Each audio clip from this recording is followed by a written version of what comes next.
Okay, so this mission that we're doing, it's called GER. It comes with the Enterprise refit, what do we call it, model there? Yeah, I think it's just called the Enterprise refit. The Enterprise refit. Enterprise refit. Okay, so in this one, GER, we don't have the token for it. It's about this size. Is on its way to Earth. It moves 2 every turn on the way there. The Enterprise has to get to that space station over there and pick up Spock because he wants to communicate with the GER who's moving. And my Klingon ships are over here. So I took a Katinga and 2 D7s. I've got the Katinga has flagship and Martok. The 1D7 has Galron protected stasis field, and the Growth has Warp and protected stasis field. If I fired GER, it fires back 10 dice. If I do at least 4 damage to it, I can take 1 token off it. And by the time it gets to Earth, we have to have more tokens than it has. The Enterprise A cannot fire on GER. It's got to try to communicate. What do you have on the Enterprise A? I've got Admiral Kirk. The captain is Will Decker. Ilya, Tom Paris for an extra dice, and Pavel Chekhov. Is Montgomery Scott in the game there? No, sorry. No, he's not. He was a consideration. He could remove one of the auxiliary tokens. I'm going to start with 3 to make everything even harder because it's still in not fully operational. That's right. Yeah, we've got to... Basically what's going to happen is it gets mission tokens as it goes towards Earth. If it arrives with more mission tokens than we have taken off it, then it destroys Earth and we lose the game. We can get mission tokens either by communicating with it, but he's got to pick up Spock to effectively really communicate with it. He's got 40 points. I got 90 points. But I can only ever take 1 token off.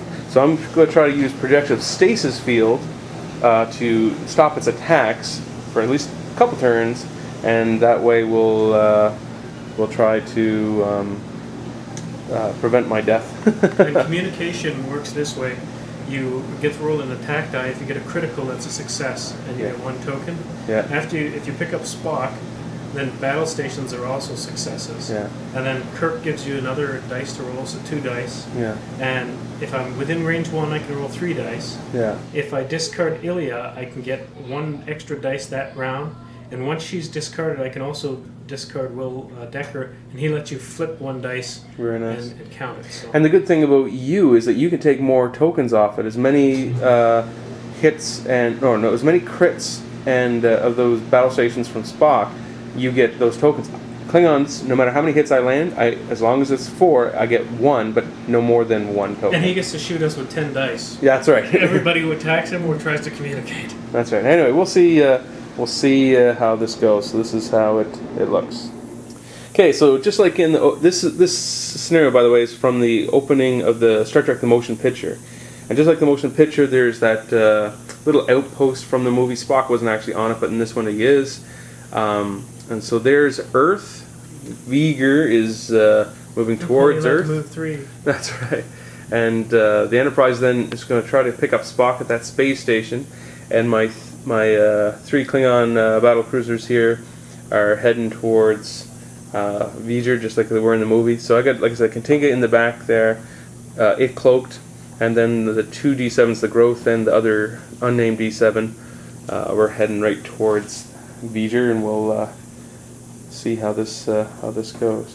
Yeah, no, you've got all those power tokens, and you can only move 3 because you're not fully... Because of Chekhov, I can pull off 1 moving white maneuvers. Nice. So I got rid of 1 already. Yeah. And because of the refit, it's very much like the original Teeny Prize. Yeah. I can function with actions off of my bar while I'm running auxiliaries. Very nice. Okay, so that's how it's looking. Oh, and we've got to put a mission token on GER. So GER now has 1 mission token. And if it hits the Earth with more mission tokens than we gain possession of, then it destroys the Earth. So that's the bad part. Okay, round 2, GER moved up again. My Klingons have slowed down. We don't want to use our projected stasis fields too quickly before the Enterprise picks up Spock. And so my 3 Klingon battle cruisers have just slowed down, and 2 of them have target locked onto Viger, and they won't fire on me until I fired on it, though, right? Even though I target locked. Okay. So I've just target locked it, and we'll see how this goes here, and see closer to Earth, though.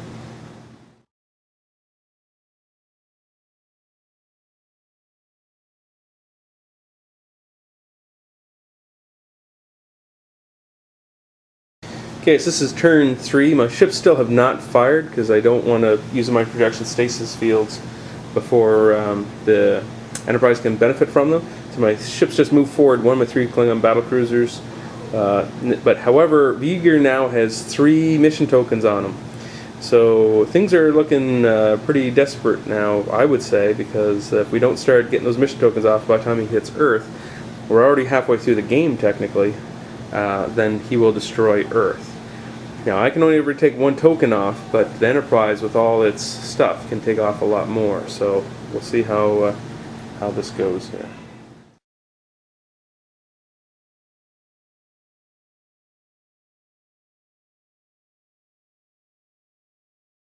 Okay, so the Klingons have started to attack, and we'll see how long they last here. Yeah, and Kirk is coming up. We'll, the attempt to grab Spock seems like a red herring. Yes, I know it does, because unless you've got something to boost your speed, now you've got Spock, but I don't see you catching up in time. Maybe for one. Maybe for the last. Maybe for the last hurrah. Yeah. But you better make it worth it in that last hurrah, because we've only got 1 thing on Earth, and there's 3 on Viger, and I can only take 1 at a time. So at this point, we can't possibly win, unless you pull something off. But we'll see how this goes.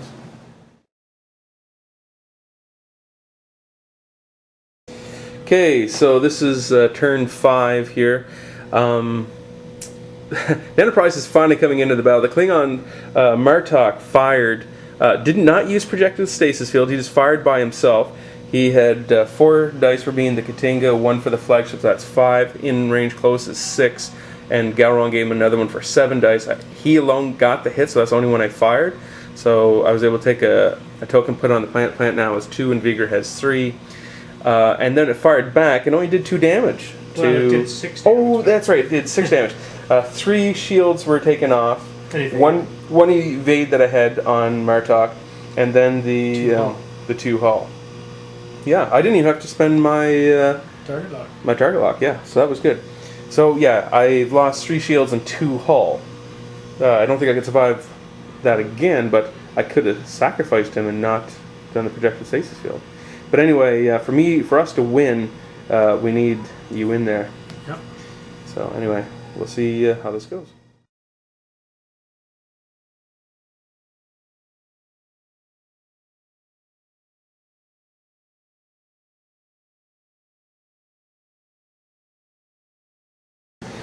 Okay, so this is turn 6. Viger has been communicated with. Marginal victory already. Yeah, marginal victory already. The Enterprise was able to communicate and take 1 token off it with only 4 rolls. I can understand now why he had to go get Spock, because if he hadn't got Spock, he wouldn't have got nothing. No. My Klingon ships fired, and Martok was the only one that needed to shoot. Worf did the projective stasis field, so now I have no projective stasis fields back. So Viger did not shoot back because he was projective stasis field. And there's now 4 tokens on Earth, and Viger only has 2. Even if he moved and overlapped the planet, he would only end with 3. We would still win the scenario. But we'll see what happens. So we're winning now, at least. Finally. And I think it's a definite win, whether it ends next turn or not. Yeah, we'll be a complete success. We'll have complete success. So we'll see how this goes. Okay, so that ends the game because the Viger overlapped Earth, but we win. He doesn't destroy Earth because we have more tokens on Earth. We have 4 tokens, 3 of them from the Klingon Empire, mind you, and 1 from communicating. The winning one. That's right, the communication one. Anyway, there's 4 tokens on Earth and only 3, so this is turn 7, and we did predict, I think, that it would end on turn 7. Yep. Of the 7 turns, 4 tokens are on Earth, He only had 2 tokens before he overlapped, and then a third token was we had 4. He had 2 tokens before he overlapped. Now we put a third token on him, and even that does not get him anything. So the 3 Klingon ships all survive, mainly because protective stasis field. Yeah. We probably could have done it without it, but it would have been a real bloody battle. It would have been a bloody battle. Even But if yeah, it was a crazy what do you race. think of that scenario? I think that because you have to communicate and because you have to have more here, even though Spock seems like he's not really useful, you need a critical to communicate, and you only get 1 dice. So if you don't have Admiral Kirk, that's going to hurt. He gives you an extra dice. Yeah. If you don't take Ilia, she gave an extra die there. Yeah, And, if you don't and that's take a Spock- discard. And that's a discard. Yeah. If you don't take Spock, you're sunk. But you could have come up here and at least rolled 3 dice and then 2 dice all the way down and hope for a critical. The only trouble with that is he fires at you. Oh yes, but at least I would have had 2 turns of protective stasis field. Yeah. It could have. If I'd have come up there, I wouldn't have Spock, Yeah. but I would. You would have went 3, 2, and 2. You probably would have got 3 shots on it instead of just 1 like you did. Yeah, well, considering it's a 1 in 8 chance. Yeah. A 2 in 8 is 25% chance, Yeah. basically. The first time would be about a 37%. I think that in 2 projective stasis fields, there's a chance that I might have got 1 crit, Right. which isn't that good. That's like a 75% chance Right. to just get 1, and then there's no way I'd get the others. Yeah. The only problem with Spock though is you're only going to get 1 shot. Yep. You get 1 shot with 4, or you could have 3 shots with 3, 2, and 2. 1 shot with 4, but with a much higher percentage of getting it. Of getting it, yeah, that's true. Anyway, victory for the Klingons and the Federation there, and GER decides not to destroy Earth. There's another way, by the way. What's that? If you went with Montgomery Scott, Yeah. you could start with 2 power tokens because you disable him to start with, Right. and then you're doing just 2 greens, Yeah. and then at that point you've got full moves, but you're still. Yeah. It's going to end up being the same scenario. So Right. Pavel or Scott. Scott, Yeah. same deal. Yeah.